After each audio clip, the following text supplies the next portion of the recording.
তো আজ থেকে আমরা ক্লাস স্টার্ট করছি, যেখানে আমরা কি করব, আপার প্রাইমারি সায়েন্স পার্টটা কভার করব। তো আজকে আমরা স্টার্ট করছি একটা ইম্পর্টেন্ট টপিক দিয়ে, যেটা হচ্ছে কি ফুড বা খাদ্য। তো এই টপিকটা এক্সাম পয়েন্ট অফ ভিউ থেকে ভীষণ ইম্পর্টেন্ট আমরা জানি, শুধুমাত্র আপার প্রাইমারি না, যে কোনো কম্পিটিটিভ এক্সামের ক্ষেত্রেই ইম্পর্টেন্ট। তার পাশাপাশি এখন আমাদের একটু জেনে নেব আমরা ক্লাসটা কিভাবে কি কভার করব। তো আমরা প্রত্যেক দিনের ক্লাসে, লাইক আজকে হচ্ছে ফুডের আমরা একটা পার্ট কভার করছি, নেক্সট যেদিন আমাদের ক্লাস হবে সেদিন ফুডের আর কিছু পার্ট বাকি আছে, সেগুলো কভার করব। তো প্রত্যেকটা ক্লাস যখন কমপ্লিট হবে আমরা সেই ক্লাসের রিলেটেড যা এমসিকিউ আছে সেগুলো কভার করব। মানে আমি তোমাদের ক্লাসে টপিকটা পড়িয়ে দেব, এমসিকিউটা হোমওয়ার্কে থাকবে, সেগুলো তোমরা সলভ করবে। তার পাশাপাশি তোমাদের টাইমলি আমরা অ্যান্সার কি যেটা আছে সেটাও প্রোভাইড করে দেবো। তো এটা ধরো ফুড টপিকের আজকের পার্টিকুলার ক্লাস হয়ে যাবে, সেই টপিকের রিলেটেড যা যা এমসিকিউ হয় সেটার একটা মডেল কিছু কোশ্চেন তোমাদের প্রোভাইড করে দেওয়া হবে। এবার ধরো আমি বললাম ফুডের ওপর আরও একটা ক্লাস করাবো, তো সেক্ষেত্রে যখন আরও একটা ক্লাস হবে সেটার উপরেও আমরা এমসিকিউ প্রোভাইড করব। অ্যান্ড পুরো চ্যাপ্টারটা যখন ক্লাস কমপ্লিট হয়ে যাবে আমাদের, তাহলে সেই চ্যাপ্টারের ওপর ওভারঅল কিছু মিক্সড এমসিকিউও প্রোভাইড করে দেব। তাহলে সেক্ষেত্রে তোমাদের ওভারঅল প্রিপারেশনটা কিন্তু কভার হয়ে যাবে। তো আজকে আমরা একদম খুবই সিম্পল একটা টপিক তাহলে স্টার্ট করছি। কারোর যদি কোনো কোয়েরি থাকে আমাকে ইন দ্য মিন টাইম জিজ্ঞাসা করবে, বা ক্লাসের শেষেও জিজ্ঞাসা করে নিতে পারো। আর কারোর যদি কোথাও বুঝতে কোনো রকম কিছু অসুবিধা হয়, যে এই পার্টিকুলার পার্ট বুঝতে পারছি না, এই জায়গায় ডাউট লাগছে, সেই জায়গাগুলোতে আমাকে বলবে, আমি অবশ্যই এক্সপ্লেন করে দেবো। তো চলো ক্লাসটা স্টার্ট করি। আর যদি কারোর ক্লাস শুরুর আগে কোনো কোয়েরি থাকে সেটাও আমাকে জিজ্ঞাসা করে নিতে পারো, দেন আমরা তাহলে কন্টিনিউ করব। কারোর কোনো কোয়েরি থাকলে আমাকে জিজ্ঞাসা করে নিতে পারো। তাহলে আমরা ক্লাসটা স্টার্ট করি। ফার্দার যদি মনে পড়ে লাস্টেও আমাকে জিজ্ঞাসা করতে পারো। তো ফুড আমরা জানি, ফুড বা খাদ্য, প্রথমত আমাদের দেখে নিতে হবে ফুড বা খাদ্যর যদি বেসিক মানে ডেফিনেশন আমরা যদি দেখি, সেক্ষেত্রে আমরা কি দেখতে পাবো, যে সমস্ত আহার্য সামগ্রী গ্রহণের মাধ্যমে কি হয়, জীবের পুষ্টি, বৃদ্ধি ও ক্ষয়পূরণ ঘটে এবং প্রয়োজনীয় তাপশক্তির যোগান পাওয়া যায়, তাদের আমরা খাদ্য বলবো। তো এখানে তো অনেকগুলো টার্ম দেখলাম, এক একটা টার্ম আমরা একটু বুঝে নেব, কারণ আমাদের কনসেপ্টের ওপরও প্রশ্ন আসতে পারে। আর যখনই আমরা কোনো টপিক একটু কনসেপচুয়াল ভাবে পড়বো, কনসেপ্ট ক্লিয়ার করে পড়বো, তখন কিন্তু আমাদের সেই পার্টিকুলার টপিক লং টার্মে মেমোরিতে থেকে যায়।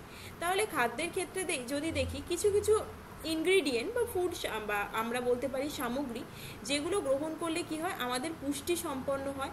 পুষ্টি মানে কি, আমরা বাইরে থেকে কোনো খাদ্য বা ফুড কনজিউম করছি বা খাচ্ছি, তারপর সেখান থেকে আমরা পুষ্টি পদার্থ পাচ্ছি। সেই পুষ্টি পদার্থ কি করছে, আমাদের বডির বিভিন্ন পারপাসে আমাদের বডিতে সাহায্য করছে। সেই যে পুরো প্রসেসটাকে কমপ্লিট হওয়াকেই আমরা কি বলবো, পুষ্টি। তারপর দেখো বৃদ্ধি, পুষ্টির ওপর আমরা আবার একটা ক্লাস করব, ওটা নিয়ে অত টেনশন করার কিছু নেই। তো ওভারঅল আমরা যখন করব আরও ডিটেলসে এটা ডিসকাস করব। তো ফুড আমাদের কি করে, খাদ্য আমাদের বৃদ্ধি বা আমাদের গ্রোথে হেল্প করে। তারপর ধরো আমাদের বডিতে কোনো পার্ট ড্যামেজ হলো, সাপোজ আমাদের ধরো আমরা বলতে পারি যকৃতের ধরো কোনো পার্ট ড্যামেজ হলো, সেই পার্টটা হচ্ছে যে ড্যামেজ হলো, সেটা তো ড্যামেজ পার্ট আমাদের বডিতে থাকতে পারে না। সেই ড্যামেজ পার্টের রিপেয়ার করারও কাজ কিন্তু এই খাবারের মধ্যেই যে উপাদানগুলো থাকে, সেই উপাদানগুলো ওই ড্যামেজগুলোকে রিপেয়ার করে থাকে। এছাড়া আমাদের যে কোনো কাজ করার জন্য আমাদের কি দরকার লাগে, আমরা জানি আমাদের এনার্জি বা শক্তির দরকার লাগে। শক্তি হিসেবে আমাদের বডিতে কিসের দরকার লাগে, আমরা জানি এটিপির দরকার লাগে, অ্যাডিনোসিন ট্রাইফসফেট। তো সেই শক্তি তৈরি করা বা সেই শক্তির যোগান দেওয়ার কাজও কিন্তু খাদ্য করে থাকে। তাহলে খাদ্যের কি কি কাজ, এক হচ্ছে পুষ্টি সরবরাহ করা, দুই হচ্ছে বৃদ্ধি, তিন হচ্ছে ক্ষয়পূরণ, আর চার হচ্ছে তাপশক্তির যোগান দেওয়া। তাহলে কি পুষ্টির ক্ষেত্রে আমরা যদি দেখি, এটা হচ্ছে নিউট্রিশন, ইংলিশে কি বলবো আমরা, নিউট্রিশন প্রোভাইড করে আমাদের, গ্রোথে হেল্প করে আমাদের, তারপর হচ্ছে রিপেয়ারে হেল্প করে, বডির যদি কোনো পার্ট ড্যামেজ হয় সেটা রিপেয়ারে হেল্প করে, আর এনার্জি প্রোভাইড করে, হচ্ছে খাবার থেকে আমরা এনার্জি পাই। খাদ্যের মধ্যে এখন কি কি উপাদান আমরা দেখতে পাই, খাদ্যে কি কি উপাদান মেইনলি প্রেজেন্ট থাকে। প্রথমত খাদ্যের মধ্যে প্রেজেন্ট থাকে শর্করা বা কার্বোহাইড্রেট, প্রোটিন, লিপিড, ভিটামিন, জল, খনিজ মৌল, খাদ্যতন্তু, আর কিছু উদ্ভিজ্জ রাসায়নিক বা ফাইটোকেমিক্যালস। এবার এগুলোর একে একে সবগুলো কিন্তু আমাদের ডিটেলস পড়তে হবে এক্সামের জন্য, তাহলে একে একে আমরা আলোচনা করে নেব। তো খাদ্যকে দেখো আমরা যদি এর ক্লাসিফিকেশন করি বা খাদ্যের প্রকারভেদ আমরা যদি দেখতে যাই, তাহলে খাদ্যের তো এগুলো আগের পেজে আমরা খাদ্যের মধ্যে কি কি উপাদান আছে দেখলাম। এবার খাদ্যকে আমরা কটা ভাগে ভাগ করতে পারি সেটা আমরা দেখব। খাদ্যকে আমরা যদি দেখি, খাদ্যকে আমরা কার্যকারিতা অনুযায়ী আর উৎস অনুযায়ী ভাগ করতে পারি। কার্যকারিতা মানে হচ্ছে কি কি কাজ করছে, কাজ কিরকম করছে সেটার উপর, কাজের প্রকৃতি অনুযায়ী আমরা বলতে পারি। কাজের কি প্রকৃতি অনুযায়ী হচ্ছে আমরা কি করছি, খাদ্যের প্রকারভেদ করছি।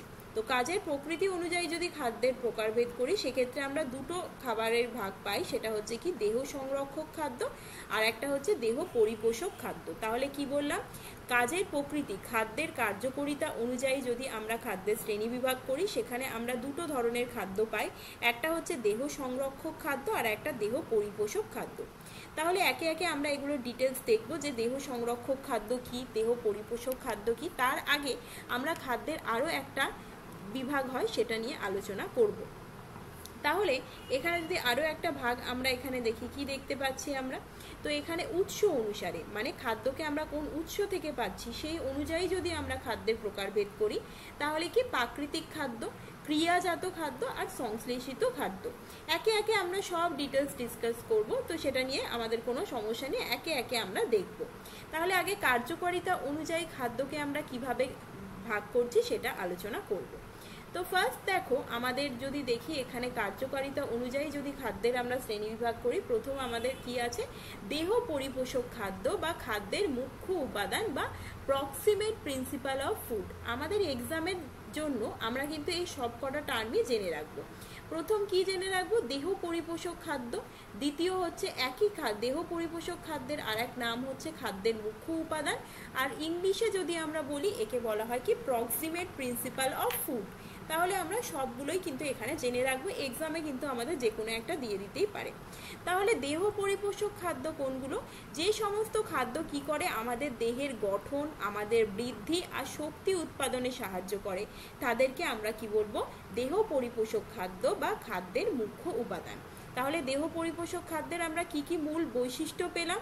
প্রথমত এরা আমাদের কি করছে, দেহের গঠনে সাহায্য করছে, মানে আমাদের বডি ডেভেলপমেন্টে হেল্প করছে, আমাদের গ্রোথে হেল্প করছে বা বৃদ্ধিতে সাহায্য করছে, আর আমাদের যে কোনো কাজ করার জন্য যে শক্তি দরকার সেই শক্তির উৎপাদনেও কিন্তু সাহায্য করে দেহ পরিপোষক খাদ্য বা খাদ্যের মুখ্য উপাদান। এই খাদ্যের মুখ্য উপাদান বা দেহ পরিপোষক খাদ্য কি কি প্রকারভেদের হয় বা কি কি টাইপের হয়। তো এখানে যদি দেখি, খাদ্যের মুখ্য উপাদান হলো কার্বোহাইড্রেট, প্রোটিন আর ফ্যাট। তাহলে এই তিনটি উপাদান দেখতে পাচ্ছি আমাদের দেহ পরিপোষক খাদ্যের মধ্যে পড়ছে।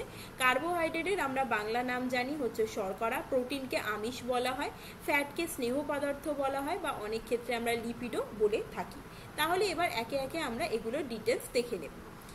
তো আমরা যদি দেখি, তার আগে আর একটা ক্লাসিফিকেশনের পার্ট বাকি ছিল, যেটা আমরা আগে আলোচনা করে নেব, তারপর ওই পার্টগুলো ডিসকাস করব। তাহলে দেখো, দেহ সংরক্ষক খাদ্য কি, নেক্সট একটা কি টাইপ ছিল, দেহ সংরক্ষক খাদ্য বা খাদ্যের সহায়ক উপাদান বা প্রোটেক্টিভ প্রিন্সিপাল অফ ফুড। তাহলে এখানেও আমরা কি কি জেনে রাখবো, আমরা তিনটে টার্ম জেনে রাখবো, দেহ সংরক্ষক খাদ্য, দেহ সহায়ক খাদ্যের সহায়ক উপাদান, আর একটা হচ্ছে কি এখানে প্রোটেক্টিভ প্রিন্সিপাল অফ ফুড। তাহলে তিনটে টার্মই কিন্তু আমরা জেনে রাখবো। তো এখানে আমরা যদি দেহ সংরক্ষক খাদ্য বা খাদ্যের সহায়ক উপাদানের মূল বৈশিষ্ট্য দেখি, কি দেখতে পাবো, যে সমস্ত খাদ্য দেহকে রোগ সংক্রমণের হাত থেকে রক্ষা করে কিন্তু শক্তি উৎপাদনে সাহায্য করে না, তাদেরকে আমরা কি বলবো, দেহ সংরক্ষক খাদ্য। তাহলে দেহ সংরক্ষণের মূল কাজ আমরা যদি বলি, এটা কি করে, আমাদের শরীরকে বিভিন্ন রকম রোগ সংক্রমণের হাত থেকে রক্ষা করে। দেহ সংরক্ষক খাদ্য আমাদের বিভিন্ন রকম রোগ সংক্রমণের হাত থেকে কি করে, রক্ষা করে। সব সময় মাথায় রাখবে, এটা কিন্তু শক্তি উৎপাদনে সাহায্য করে না, এটা কোনো রকমই শক্তি উৎপাদন করে না। তো এক্ষেত্রে দেখো এর কি কি ভাগ আছে, এর মধ্যে কি কি পড়ছে, ভিটামিন, মিনারেল বা খনিজ পদার্থ আর জল, এগুলোরও একে একে আমরা ডিটেলস দেখব। তাহলে আশা করছি আমরা দুটোর মধ্যে ডিফারেন্স বুঝতে পারলাম। প্রথমে আমরা যেটা দেখলাম, কার্যকারিতা অনুযায়ী খাদ্যকে আমরা দুটো ভাগে ভাগ করলাম, একটা হচ্ছে দেহ সংরক্ষক খাদ্য আর একটা হচ্ছে দেহ পরিপোষক খাদ্য। দেহ সংরক্ষক খাদ্যকে আমরা কি দেখলাম, এটা আমাদের দেহের গঠন, আমাদের বৃদ্ধি আর শক্তি উৎপাদনে সাহায্য করে। অন্যদিকে আমরা দেখলাম দেহ আমাদের সংরক্ষক যে খাদ্য আছে সেই খাদ্যের মেন কাজ হলো কি আমাদের রোগ সংক্রমণের হাত থেকে শরীরকে রক্ষা করা হলো এদের কাজ।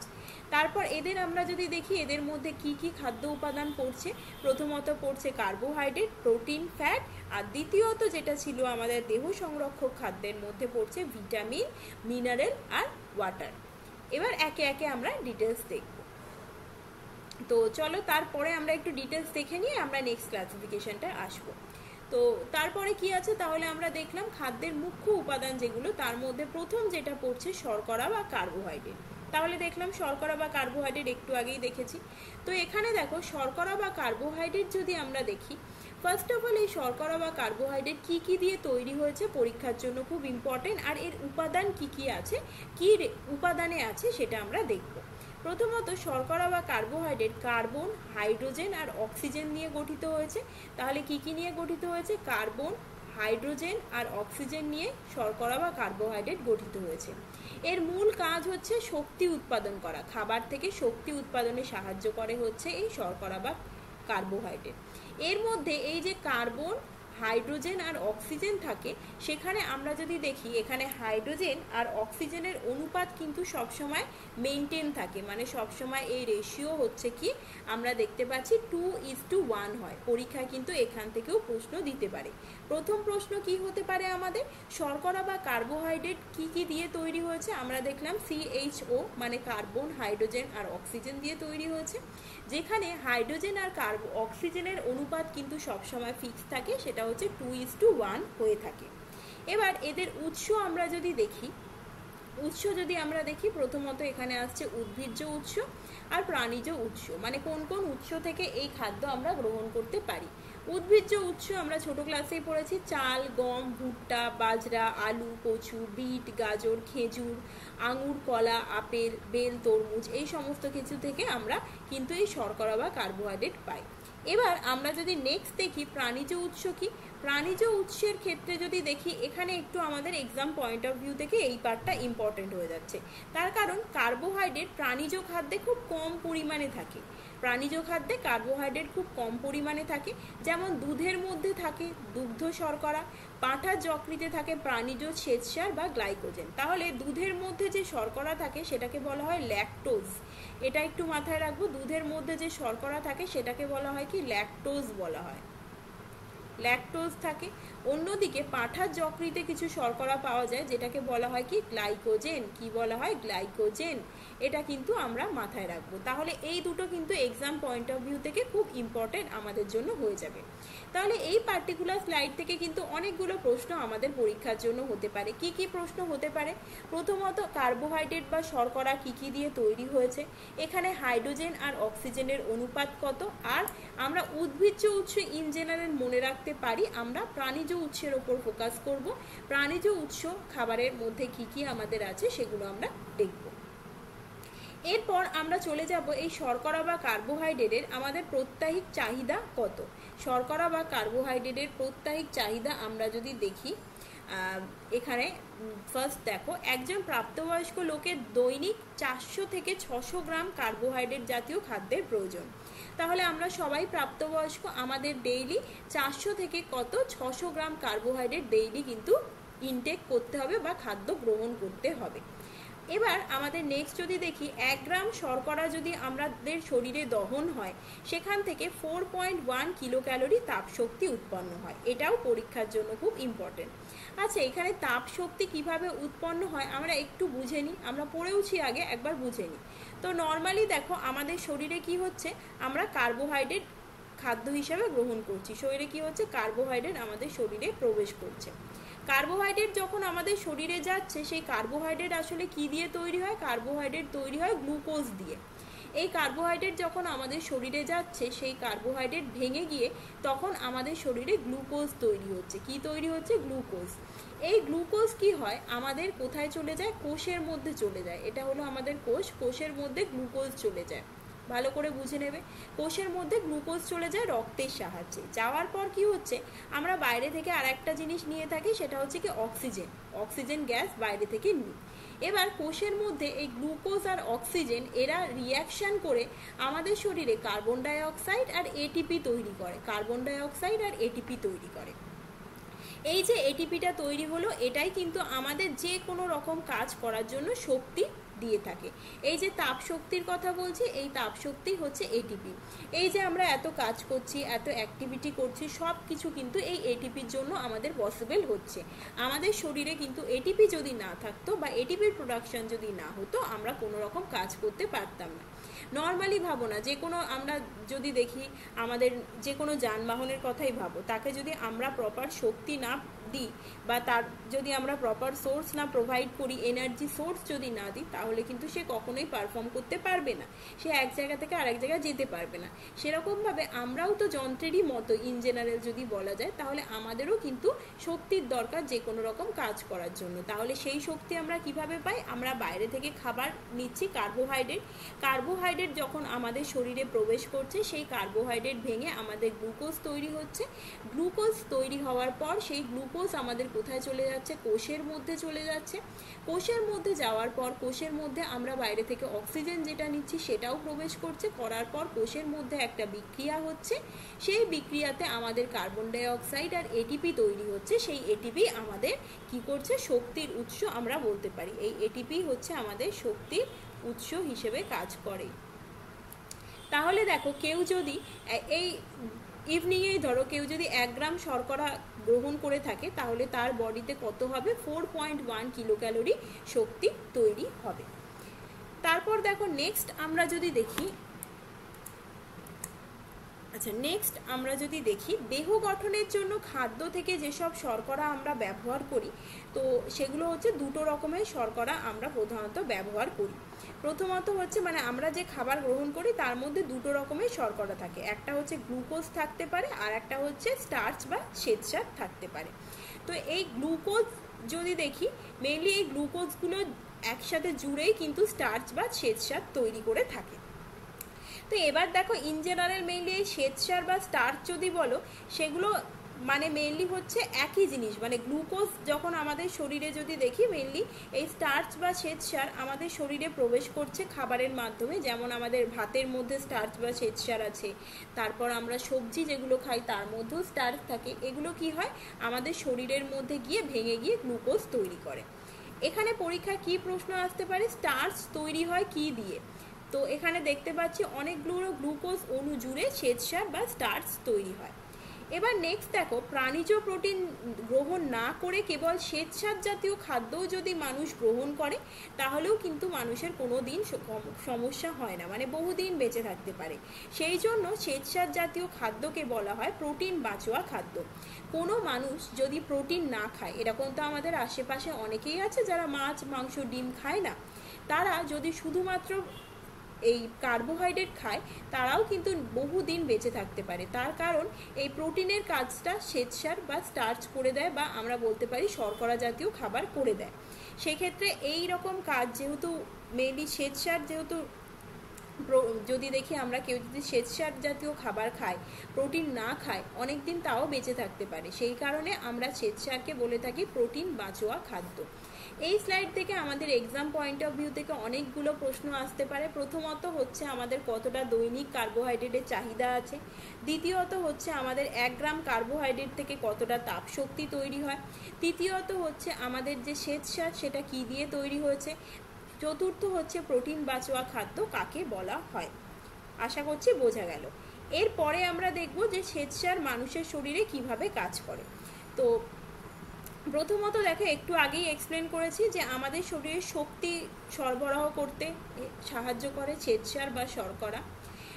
তো তারপর দেখো নেক্সট হচ্ছে রক্ত থেকে আমরা যদি দেখি, এখানে একটা ইম্পর্টেন্ট ইনফরমেশন আছে যে রক্তের থেকে গ্লুকোজ যদি কোষে প্রবেশ না করতে পারে, ওই গ্লুকোজ তখন রক্তে জমে আর রক্তে গ্লুকোজ বেড়ে যায়। এই অবস্থা থেকে মধুমেহ বা ডায়াবেটিস বলে। নর্মালি একটু আগেই আমি বলেছি, ধরো এটা আমাদের শরীর, জাস্ট আমরা একটু ইমাজিন করবো এটা আমাদের শরীর, বাইরে থেকে আমরা কি করলাম, কার্বোহাইড্রেট খেলাম, বাইরে থেকে কার্বোহাইড্রেট আমাদের শরীরে প্রবেশ করলো। এই কার্বোহাইড্রেট যখন আমাদের শরীরে গেল, সেটা ভেঙে গিয়ে আমাদের কি হলো, গ্লুকোজ তৈরি হলো। এই গ্লুকোজ এখন কোথায় আছে, আমাদের শরীরের ব্লাডের মধ্যে উপস্থিত আছে, ব্লাডের মধ্যে উপস্থিত আছে।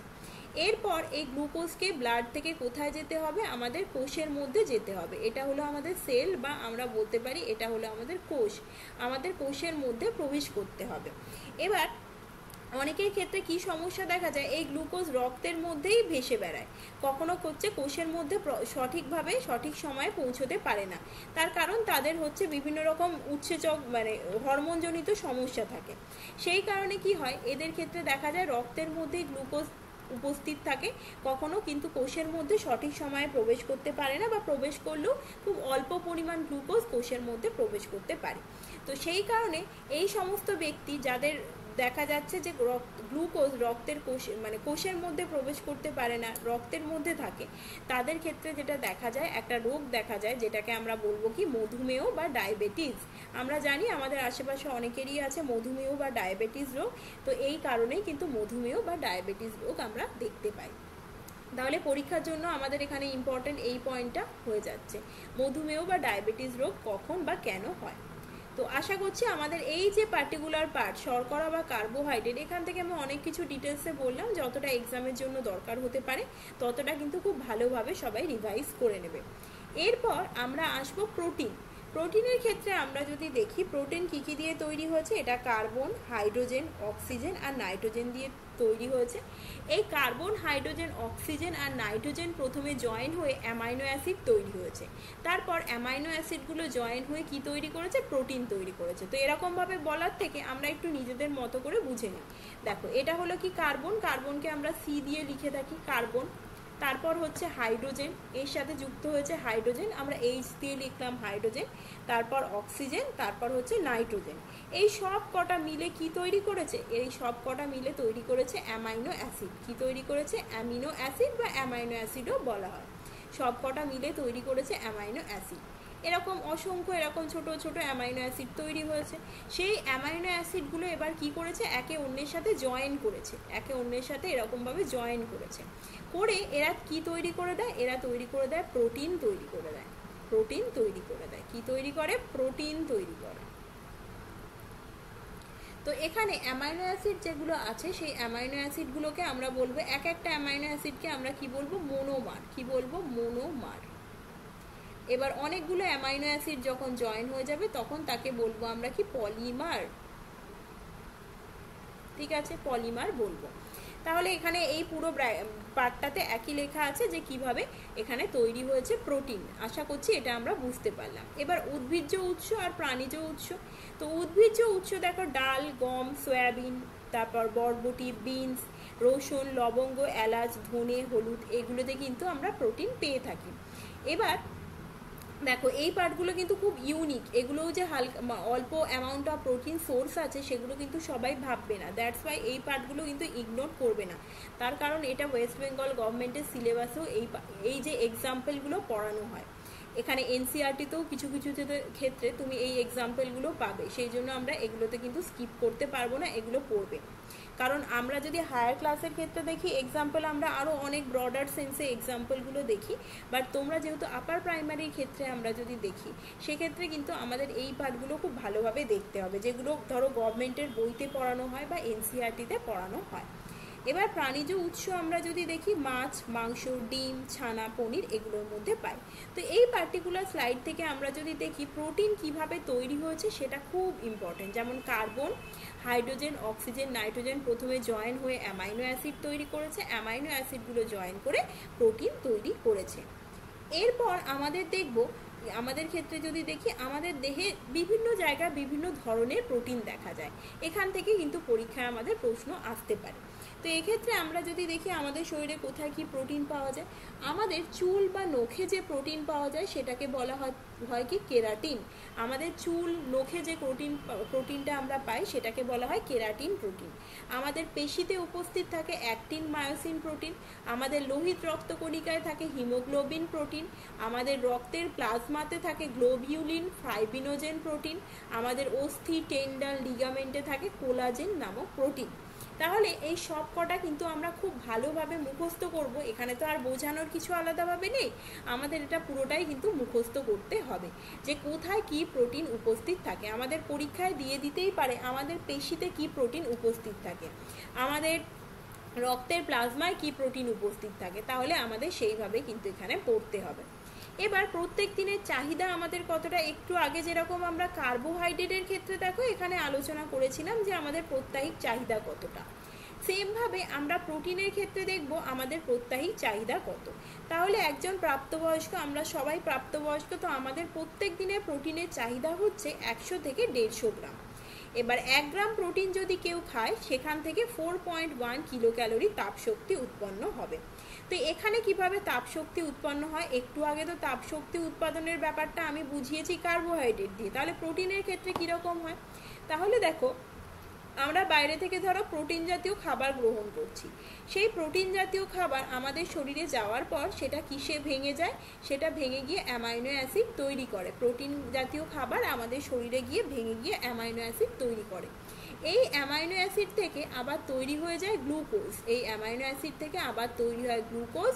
এই গ্লুকোজ কি করে, আমাদের সেল বা আমাদের কোষের মধ্যে প্রবেশ করে ওই একই বিক্রিয়া করে যেটা একটু আগে আমরা দেখলাম, সেই বিক্রিয়া করেই কিন্তু কি তৈরি করে, গ্লুকোজ প্লাস অক্সিজেন, এরা দুজনে বিক্রিয়া করে এখানে কি তৈরি করে, আমরা জানি এনার্জি তৈরি করে, এটিপি আর কার্বন ডাই অক্সাইড তৈরি করে। তাহলে এইভাবে প্রোটিন থেকেও আমরা শক্তি পাই বা তাপ শক্তি আমরা পেয়ে থাকি। আশা করছি আমরা এটা বুঝতে পারলাম। তাহলে এখানে এই পার্টটাও খুব ইম্পর্টেন্ট, এই পার্টটাও ইম্পর্টেন্ট, আর এই পার্টটা তো এক্সট্রিম ইম্পর্টেন্ট। এরপর প্রোটিন আমাদের শরীরে কিভাবে সাহায্য করে, প্রোটিনের ক্ষেত্রে দেখো প্রোটিন আমাদের শক্তি উৎপন্ন করে, একটু আগেই দেখলাম। দেহের বিভিন্ন অংশ গঠন করে, একটু আগেই তো আমরা দেখলাম যে আমাদের নখ চুল এগুলো গঠন করতে প্রোটিন লাগে, কেরাটিন প্রোটিন থাকে। কোনো জায়গা যদি কেটে যায় সেই জায়গার ক্ষত সারাতে আমাদের প্রোটিনের দরকার লাগে। তারপর হচ্ছে কি, ধরো কেটে যাওয়ার জন্য রক্তে ধরো মানে আমাদের কোনো ধরো পার্ট, স্কিনের কোনো পার্ট কেটে গেল, সেখানে যে রক্তে জমাট বাঁধার দরকার পড়ে সেখানে কিন্তু অনেকগুলো প্রোটিন দরকার লাগে, তো ক্ষত সারাতে কিন্তু প্রোটিন দরকার লাগে। শ্বাসবায়ু পরিবহনে, আমরা যে বাইরে থেকে অক্সিজেন গ্রহণ করি তারপর আমাদের শরীরে কার্বন ডাই অক্সাইড তৈরি হয় বিভিন্ন বিক্রিয়ার মাধ্যমে, তারপর তাহলে সেক্ষেত্রে এই যে অক্সিজেন আমাদের বাইরে থেকে গ্রহণ করে কোষের মধ্যে পৌঁছে দেওয়ার জন্য আমাদের এখানে একটা প্রোটিন সাহায্য করে, যেটাকে আমরা কি বলি, হিমোগ্লোবিন। হিমোগ্লোবিন নামক প্রোটিন কিন্তু এখানে সাহায্য করে। তাহলে শ্বাসবায়ু পরিবহনে কোন প্রোটিন সাহায্য করে, হিমোগ্লোবিন সাহায্য করে। এছাড়া দেহের রোগ প্রতিরোধেও খুব গুরুত্বপূর্ণ ভূমিকা পালন করে। আমাদের বডিতে যে অ্যান্টিবডি উপস্থিত আছে, আমাদের বডিতে আমরা জানি অ্যান্টিবডি উপস্থিত হয়, কখন হয়, মানে অ্যান্টিবডি তৈরি হয়, উপস্থিত হয় কথাটা ভুল, তৈরি হয় কখন হবে, আমাদের ধরো শরীরে যদি বাইরে থেকে কোনো রকম ব্যাকটেরিয়া বা কোনো রকম জার্ম যদি অ্যাটাক করে তখন আমাদের বডিতে তার এগেনস্টে অ্যান্টিবডি তৈরি হয়। সেই যে অ্যান্টিবডিগুলো কি করে, এই ব্যাকটেরিয়া বা জার্মকে নষ্ট করে দেয়। তো এই অ্যান্টিবডিগুলোও কিন্তু এক ধরনের প্রোটিন। এবার দেখো কোনো জায়গা কেটে গেলে ওই জায়গা থেকে, যেটা একটু আগে বললাম, রক্তের জমাট বাঁধাতেও সাহায্য করে হচ্ছে আমাদের প্রোটিন। এবার দেখো অতিরিক্ত প্রোটিন যদি আমাদের শরীরে জমা হয় তাহলে আমাদের বাত, কিডনি স্টোন এই সমস্ত সমস্যা দেখা যেতে পারে। তো এখানে প্রোটিনের যে কাজ সেগুলোও কিন্তু খুব ভালোভাবে বলবে। আশা করছি বোঝা গেল। কারোর কোথাও ডাউট থাকলে আমাকে এখনও বলতে পারো, বা ক্লাসটা যখন আমাদের পুরো পড়ানো হয়ে যাবে তখনও আমাকে বললে আমি বলে দেবো। এরপরে দেখো প্রোটিনের অভাব। প্রোটিন যদি একটু আগেই দেখলাম, প্রোটিন যদি কেউ বেশি খায় তাহলে তার বাত, কিডনি স্টোন হতে পারে, কিন্তু প্রোটিন যদি কেউ কম খায় তাহলে তার কি রোগ হতে পারে, তার ক্ষেত্রে দুটো রোগের নাম আমরা মনে রাখবো, একটা হচ্ছে কোয়াশিয়রকর আর একটা হচ্ছে ম্যারাসমাস। কোয়াশিয়রকরে কি হয়, কোয়াশিয়রকরের সিমটম আমরা যদি দেখি, প্রোটিনের অভাবে কি হয়, শরীর ফুলে যায়, ত্বক শুকনো হয়ে যায় আর খসখসে হয়ে যায়। আর ম্যারাসমাসের ক্ষেত্রে কি হয়, এটা মূলত শিশুদের ক্ষেত্রে দেখতে পাই, এটা অ্যাডাল্টদের ক্ষেত্রেও দেখা যায় কোয়াশিয়রকর। ম্যারাসমাস হচ্ছে শিশুদের ক্ষেত্রে মূলত দেখতে পাই। এক্ষেত্রে কি হয়, শিশুদের হাত পা খুব সরু হয়ে যায়, আগেরটাতে দেখো শরীর ফুলে যায়, এখানে হাত পা সরু হয়ে যায়। এই রোগে আক্রান্ত শিশুকে পুরো বৃদ্ধের মতো দেখায়। তাহলে পরীক্ষায় আমাদের দিতে পারে কোন রোগে আক্রান্ত শিশুকে বৃদ্ধের মতো দেখায়, হাত পা সরু হয়ে যায়, সেটা কোন রোগ হতে পারে। তো সেখানে আমরা মনে রাখবো ম্যারাসমাস। এগুলো একটু সিনসিয়ারলি তোমরা দেখবে। তাহলে এই পার্টটা আমাদের কভার হয়ে গেল। প্রোটিনে যা যা পড়তে হতো আমি ডিটেলস এখানে সব বলে দিয়েছি, আশা করছি বোঝা গেল। আবার বলবো, কারো ডাউট থাকলে আমাকে জিজ্ঞাসা করে নিতে পারো। আচ্ছা, এরপর তাহলে আমাদের কি আছে, ফ্যাট বা লিপিড। তাহলে এখানে আমরা ফ্যাট বা লিপিডের ডিটেলসও একটু জেনে নেব। ফ্যাট বা লিপিডের ক্ষেত্রে আমরা যদি দেখি এখানে কি কি আছে, ফ্যাট বা লিপিডের ক্ষেত্রে আমরা দেখব যে ফ্যাট বা লিপিডের ক্ষেত্রে যদি দেখি এটা মেইনলি কার্বন, হাইড্রোজেন, অক্সিজেন নিয়ে তৈরি হয়েছে। তাহলে ফ্যাট বা লিপিড কি কি দিয়ে তৈরি হয়েছে, কার্বন, হাইড্রোজেন আর অক্সিজেন দিয়ে তৈরি হয়েছে। তো এখানে কার কতটা অনুপাত আছে সেগুলো আমরা একটু দেখে নেব। তো এখানে আমরা যদি দেখি অনুপাত, যদি দেখি কার্বন, হাইড্রোজেন এবং অক্সিজেনের ক্ষেত্রে দেখো এখানে অক্সিজেনের অনুপাত শর্করার তুলনায় কম থাকে, এবং শর্করার মতো অক্সিজেন আর হাইড্রোজেনের অনুপাত কিন্তু কখনোই 2:1 থাকে না। দেখো এখানে মেইনলি আগেরটার ক্ষেত্রে যদি দেখি, আগেরটাও তৈরি হয়েছে, মানে কার্বোহাইড্রেটও তৈরি হয়েছে, কার্বন, হাইড্রোজেন আর অক্সিজেন, কিন্তু ওখানে আমরা কি দেখেছিলাম, হাইড্রোজেন আর অক্সিজেনের একটা নির্দিষ্ট উপাদান মানে অনুপাত আছে। এখানে কিন্তু আমরা সেরকম অনুপাত দেখতে পাই না, এটা আমাদের মাথায় রাখতে হবে। তো ফ্যাট মূলত আমরা যদি দেখি কি কি দিয়ে তৈরি হয়েছে, ফ্যাট মূলত তৈরি হয়েছে ফ্যাটি অ্যাসিড আর এক ধরনের গ্লিসেরল দিয়ে তৈরি হয়েছে, গ্লিসেরল আর ফ্যাটি অ্যাসিড দিয়ে তৈরি হয়েছে। তাহলে পরীক্ষায় আসতে পারে ফ্যাট কি কি দিয়ে তৈরি হয়েছে, ফ্যাট তৈরি হয়েছে ফ্যাটি অ্যাসিড আর গ্লিসেরল দিয়ে। এই ফ্যাটি অ্যাসিড আর গ্লিসেরল আবার কি দিয়ে তৈরি হয়েছে, কার্বন, হাইড্রোজেন আর অক্সিজেন দিয়ে। এবার দেখো উদ্ভিজ্জ উৎস আর প্রাণীজ উৎস আবার পড়তে হবে। উদ্ভিজ্জ উৎসের ফ্যাট যদি দেখি নারকেল, কাঁঠাল, ডাল, আটা, গোলমরিচ, জোয়ান, বাদাম, সর্ষে এগুলোতে পাওয়া যায়। আবার বলবো দেখো এই এক্সাম্পলগুলো একটু ইউনিক, তাহলে ইউনিক এক্সাম্পলগুলো কিন্তু আমাদের একটু পড়ে রাখতে হবে, পরীক্ষায় আমাদের দিতে পারে। আবার বলবো এটা এনসিইআরটিতেও পড়ায় এগুলো, এই ধরনের এক্সাম্পল, আর ওয়েস্ট বেঙ্গল গভর্নমেন্টের বইতেও কিন্তু পড়ানো হয়। প্রাণীজ উৎস আমরা যদি দেখি মাছের তেল, দুধ, দই, ঘি, মাখন, মাংস প্রভৃতিতে কিন্তু পাওয়া যায়। এরপর দেখো লিপিড মানুষের শরীরে এখন কিভাবে কাজ করে সেটা আমরা দেখব। লিপিড মানুষের দেহে শক্তির উৎস হিসেবে কাজ করে দেহকে বাইরের আঘাত থেকেও রক্ষা করে। প্রথমত এটা হচ্ছে শক্তির উৎস হিসেবে কাজ করে, তার পাশাপাশি দেহকে বাইরের আঘাত থেকেও কিন্তু রক্ষা করে থাকে। তো শক্তির উৎস হিসাবে সে একই ব্যাপারই হয়। এখানেও ধরো আমরা বাইরে থেকে যখন কি করছি, বাইরে থেকে ধরো আমরা কি করলাম, লিপিড বা ফ্যাট জাতীয় খাবার গ্রহণ করলাম, সেই লিপিড বা ফ্যাট জাতীয় খাবার থেকে ফ্যাটি অ্যাসিড তৈরি হলো, ভেঙে গিয়ে কি হয়, ফ্যাটি অ্যাসিড তৈরি হয় আর গ্লিসেরল তৈরি হয় ভেঙে গিয়ে, ঠিক আছে। তারপর এই ফ্যাটি অ্যাসিড কি হয়, পরবর্তীকালে আবার হচ্ছে গ্লুকোজে কনভার্ট হয়। এবার গ্লুকোজে কনভার্ট হওয়ার পর কি হবে, গ্লুকোজ আমাদের কোষের মধ্যে কিন্তু প্রবেশ করবে, করে একইভাবে শক্তি উৎপন্ন করবে। এছাড়াও কি করে, ফ্যাট আমাদের শরীরকে বাইরের আঘাত থেকে রক্ষা করে থাকে। এবার দেহের থেকে তাপ বেরিয়ে যাওয়াকেও কমিয়ে দেয়। ফ্যাট কি করে, ফ্যাট হচ্ছে আমাদের ত্বকের ওপর একটা লেয়ার তৈরি করে, এরকমভাবে একটা ধরো ত্বকের ওপর লেয়ার তৈরি করে। এই লেয়ার কি করবে, আমাদের বডির যে এক্সট্রা টেম্পারেচার সেগুলোকে বেরোতে দেয় না। সেই কারণে দেখবে যারা বেশি একটু হেলদি বা স্বাস্থ্যবান যারা হয়, ফ্যাটি যাদের হয় যারা একটু, তাদের কিন্তু বেশি গরম লাগে। তার কারণ তাদের বডির ক্ষেত্রে এই স্কিনের ওপর এই ফ্যাটের লেয়ার অতিরিক্ত থাকে, সেই কারণে কিন্তু তাদের বডির যে টেম্পারেচার এক্সট্রা সেটা কিন্তু বেরিয়ে যেতে পারে না। সেই কারণে কি হয়, আমাদের বডির যে টেম্পারেচার মানে যারা বেশি স্বাস্থ্যবান তাদের কিন্তু একটু বেশি গরম ফিল হয়। এবার দেখো আবার শরীরে অতিরিক্ত লিপিড যদি জমে তাহলে সেক্ষেত্রে বিভিন্ন রকম সমস্যা দেখা যায়, রক্তনালী ও যকৃতে নানা রকম সমস্যা দেখা যায়।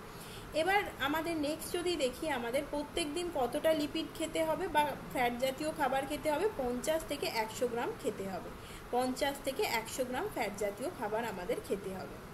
এরপর দেখো আমাদের দুটো জিনিসের পার্থক্য বুঝতে হবে, একটা হচ্ছে ফ্যাট আর একটা হচ্ছে অয়েল। এই দুটোর পার্থক্য খুব সিম্পল। তেল বা অয়েল যদি দেখি এটা ঘরের তাপমাত্রায় এটা তরল অবস্থায় থাকে, অন্যদিকে এটা স্নেহ পদার্থ হবে। হ্যাঁ, কোনোভাবে চেঞ্জ হয়ে গেছে, এটা আমি ঠিক করে দেবো। এটা কি হয়, তেল আমরা যদি দেখি এটা সাধারণ তাপমাত্রায় তরল অবস্থায় থাকে, ফ্যাট হচ্ছে কঠিন বা কোমল অবস্থায় থাকে। এই দুটো পার্থক্য একটু মাথায় রাখবে, কারণ এই চ্যাপ্টারের সাথেই এটা পড়ানো হয়। এর সাথে পুরোপুরি রিলেশন সেরকম কিছু নেই, কিন্তু অনেক সময় অনেক পরীক্ষায় দিয়ে দেয়। তাহলে যেহেতু দুটোই হচ্ছে লিপিড জাতীয় খাবার, তেল বা ফ্যাট দুটোই হচ্ছে লিপিড জাতীয় খাবার, এবার দুটোর ক্ষেত্রে কি পার্থক্য অনেক পরীক্ষার ক্ষেত্রে দেয়, সেই কারণেই কিন্তু আমি এখানে দিয়েছি। তেল বা ফ্যাট যদি দেখি, তেল হচ্ছে ঘরের তাপমাত্রায় তরল অবস্থায় থাকে আমরা জানি, আর ফ্যাট হচ্ছে ঘরের তাপমাত্রায় আমরা যদি দেখি কঠিন বা কোমল অবস্থায় থাকে, যেমন বাটার আমরা যদি দেখি। এবার দেখো কোলেস্টেরল কি, আমাদের সেটা জানতে হবে। কোলেস্টেরলের ব্যাপারে আমরা একটু জেনে নেব। কোলেস্টেরল হলো রক্তে অবস্থিত একটা গুরুত্বপূর্ণ ফ্যাট। কোলেস্টেরল নর্মালি আমাদের শরীরের বিভিন্ন কাজের জন্য দরকার লাগে, বিশেষ করে আমাদের যে কোষ পর্দা তৈরির ক্ষেত্রে কোলেস্টেরলের একটা গুরুত্বপূর্ণ ভূমিকা আছে। কিন্তু এই কোলেস্টেরলের পরিমাণ যদি আমাদের শরীরে বা আমাদের রক্তে বেড়ে যায়, তখন কিন্তু আমাদের হৃদরোগ হবার সম্ভাবনা থাকে।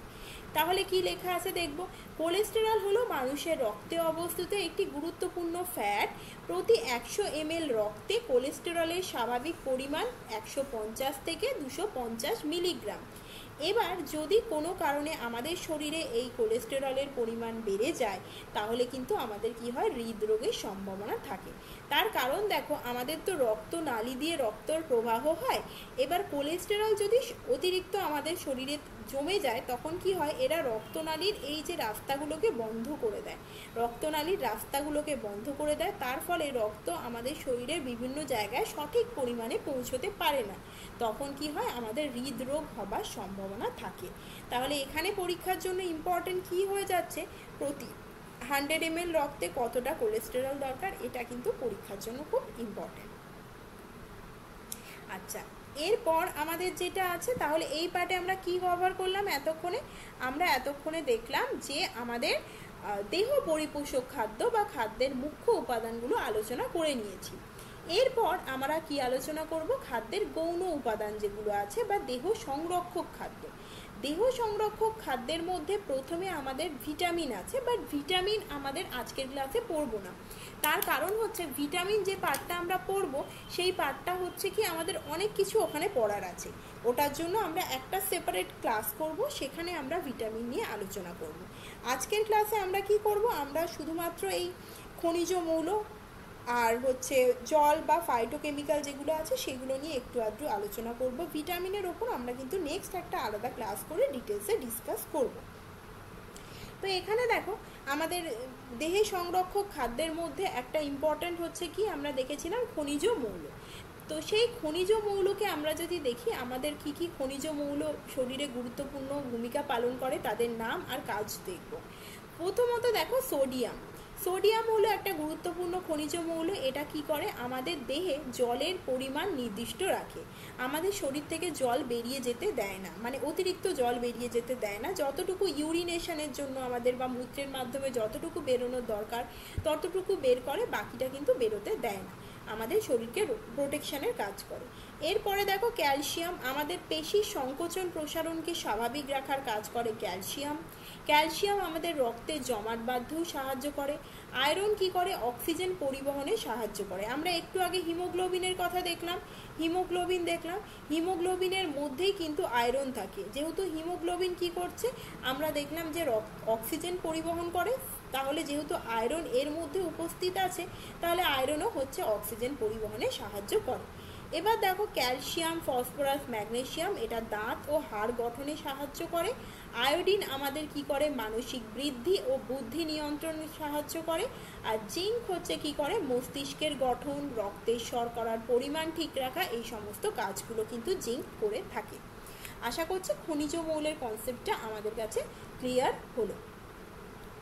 এরপর আমরা নেক্সট পার্টে চলে যাব। খনিজ মৌলের পর আমাদের খনিজ মৌলের আর একটা পার্ট ডিসকাস করতে হবে, তো সেই পার্টটা একটু দেখে নেব।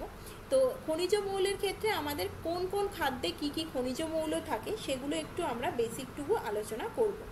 তো এখানে আমরা যদি দেখি খনিজ মৌলের মধ্যে দেখো ক্যালসিয়াম, ফসফরাস আমরা দুধ, ডিম, চিংড়ি মাছ, পাকা পেঁপে, পটল ইত্যাদির মধ্যে পাই। ম্যাগনেসিয়াম আমরা বিভিন্ন রকম শাকসবজির মধ্যে পাই। আয়রন আমরা হচ্ছে যকৃতের মধ্যে পাই। তাহলে কি আমরা যেরকম ধরো আমরা বলতে পারি পাঁঠার যকৃতের মধ্যে পাই, তারপর আমরা চিকেনের যকৃতের মধ্যে পেয়ে থাকি।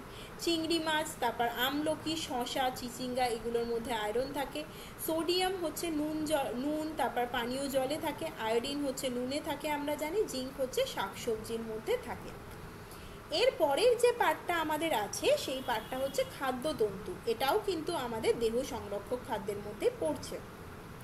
তো এখানে দেখো এই খাদ্যতন্তু মেইনলি কি দিয়ে তৈরি হয়? মূলত এটা হচ্ছে সেলুলোজ বা পেকটিন জাতীয় শর্করা দিয়ে তৈরি হয়। পরীক্ষার জন্য প্রথম প্রশ্ন আমাদের কি হয়, কি হতে পারে? খাদ্যতন্তু কি দিয়ে তৈরি হয়? সেলুলোজ বা পেকটিন জাতীয় শর্করা। তাহলে সেলুলোজ বা পেকটিন এরা সবাই কিন্তু শর্করা। এটা কি করে? এটা কিন্তু কোনোদিনই জলের মধ্যে গুলেও যাবে না। এটা কি করে? মেইনলি মানুষের শরীরে কিন্তু কোনো রকম শক্তিও তৈরি করে না। এটা জলের মধ্যে ডিজলভ হয় না, মানে গুলে যেতে পারে না। আর এটা কিন্তু মানুষের শরীরে কোনো রকম শক্তিও তৈরি করে না। কি করে তাহলে? ওভারঅল আমরা যদি দেখি এই খাদ্যতন্তু যদি আমরা খাই তাহলে হচ্ছে কি করে? আমাদের রোগ হওয়ার সম্ভাবনা কমায়, আমাদের উচ্চ রক্তচাপ নিয়ন্ত্রণ করে, স্থূলতা, অন্ত্রের ক্যান্সার, কোষ্ঠকাঠিন্য এগুলোকে নিয়ন্ত্রণে সাহায্য করে। তো দেখবে অনেক ক্ষেত্রে যাদের কোষ্ঠকাঠিন্য সমস্যা আছে ডক্টর বলে ইসবগুল খেতে। ওটা মেইনলি কিন্তু কি, ওর মধ্যে খাদ্যতন্তু থাকে। এই খাদ্যতন্তু কি করে? আমাদের বাওয়েল মুভমেন্ট বা আমাদের পেট পরিষ্কারের ক্ষেত্রে খুব সাহায্য করে থাকে। তাহলে এখান থেকে কি কি মনে রাখবো? খাদ্যতন্তু কি দিয়ে তৈরি হয়েছে? প্রথম প্রশ্ন সেলুলোজ বা পেকটিন। তারপর মনে রাখবো এটা কিন্তু আমাদের শক্তি কোনো রকমভাবেই শরীরে তৈরি করে না। এটা আমাদের রোগ হওয়ার সম্ভাবনা কমায়। তারপর আমাদের বিভিন্ন পারপাসে সাহায্য করে। উৎস যদি দেখি সজনে ডাঁটা, বাঁধাকপি, চাল, আপেল, বীজের খোসা, এখন যে আমরা ওটস কনজিউম করি ওটসের মধ্যেও কিন্তু খাদ্যতন্তু থাকে।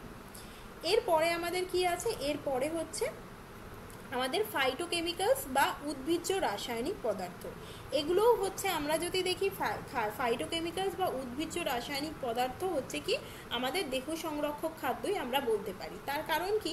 এগুলো আমাদের কি করে? এগুলো মেনলি আমাদের শরীরকে বিভিন্ন রোগ থেকে প্রতিরক্ষা, মানে রোগ যাতে না হয় সেদিক থেকে চেষ্টা করে বা সুরক্ষা প্রদান করে।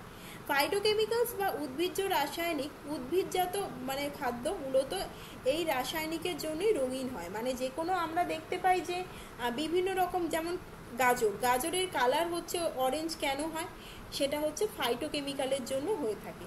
ফাইটোকেমিক্যাল, স্পেসিফিক টাইপের ফাইটোকেমিক্যাল গাজরের মধ্যে উপস্থিত থাকে, সেই জন্য গাজরের কালার ওরকম হয়। টমেটোর মধ্যেও ফাইটোকেমিক্যাল থাকে। তাহলে যত আমরা কালারফুল সবজি দেখছি সবার মধ্যে কি থাকে? ফাইটোকেমিক্যাল থাকে। এবার আমরা যদি বলি ক্যারোটিনয়েড, এটা মেনলি গাজরের মধ্যে থাকে। তো এই যে ফাইটোকেমিক্যালগুলোর জন্যই কি হয় আমরা বলতে পারি বিভিন্ন রকম সবজি বা ফলের রং কালারফুল হয়ে থাকে। এর মূল কাজ কি? এরা হচ্ছে আমাদের এজিং যাতে না হয়, মানে আমাদের অনেকের কি হয়, স্কিন যত এজ হতে থাকে আমাদের স্কিনগুলো এজিং যে ব্যাপারটা সেটা দেখা যায়। সেই জিনিসটাকে কিন্তু এই ফাইটোকেমিক্যালস নিয়ন্ত্রণ করে। তারপর আমাদের হৃৎপিণ্ড যাতে সঠিক ঠিকঠাকভাবে কাজ করতে পারে সেটা দেখায়। ক্যান্সার হওয়ার সম্ভাবনা কমায়, আমাদের হাড়কে শক্ত রাখে। তাহলে এক্ষেত্রে আমাদের মূলত মনে রাখবে এই পার্টটা যে ফাইটোকেমিক্যালের জন্যই কিন্তু আমাদের বিভিন্ন রকম ফলের রং বা সবজির রং কিন্তু কালারফুল হয়ে থাকে। এবার আমাদের লাস্ট যেটা আছে সেটা হচ্ছে কি জল। জলকে আমরা মূলত খাদ্য কখনোই বলতে পারি না, কারণ এটা আমাদের কিন্তু শক্তি উৎপাদনও করে না, আবার আমাদের বৃদ্ধিতেও সাহায্য করে না, রোগ প্রতিরোধেও কোনো ভূমিকা গ্রহণ করে না। সেই কারণে আমরা জলকে খাদ্য বলতে পারি না। কিন্তু জলের মূল কাজ কি? জলের মূল কাজ হচ্ছে কি, এটা আমাদের জল কি করে? খাদ্য বিতরণ, মানে এক জায়গা থেকে শরীরের খাদ্য বিভিন্ন জায়গায় পৌঁছে দিতে সাহায্য করে। এছাড়া কি করে? আমাদের পরিপাক বা খাবার হজমে সাহায্য করে।